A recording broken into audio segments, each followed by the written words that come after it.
என்னடா எடுத்தோன்னே முட்டையாக வச்சுருக்கான்னு பார்க்காதீங்க. இதான் நம்ம இன்றைக்கி நம்ம ஃபிஷ்ஷுக்கு ஃபீட் பண்ண போகிறோம். ஃபீட் பண்ணால் அப்படியே ஃபீட் பண்ணணும். உள்ளே இருக்க மஞ்சள் கருவை மட்டும் எடுத்து நம்ம மீனுக்கு போடணும். அது போடும்போது நல்லாவே சாப்பிட்டுருந்துச்சி. அது ஃபுட்டு இல்லாத நேரத்தில் மட்டும்தான் இந்த இறைய போடணும். அது நீங்கள் ஓயாமல் போட்டிங்கன்னா தண்ணி நீங்கள் ஓயாமல் மாற்ற வேண்டியதாக இருக்கும்.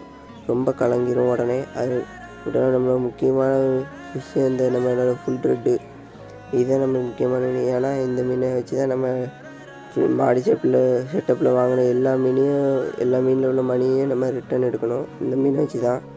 அது மட்டும் இல்லாமல் எல்லா மீனையும் கொடுத்து அது மட்டும் இல்லாமல் இந்த ட்ராகன் கப்பி யாருக்கு வேணால் கமெண்டில் சொல்லுங்கள். திருநெல்வேலி மாவட்டமாக இருந்தால் மட்டும் கமெண்டில் சொல்லுங்கள்.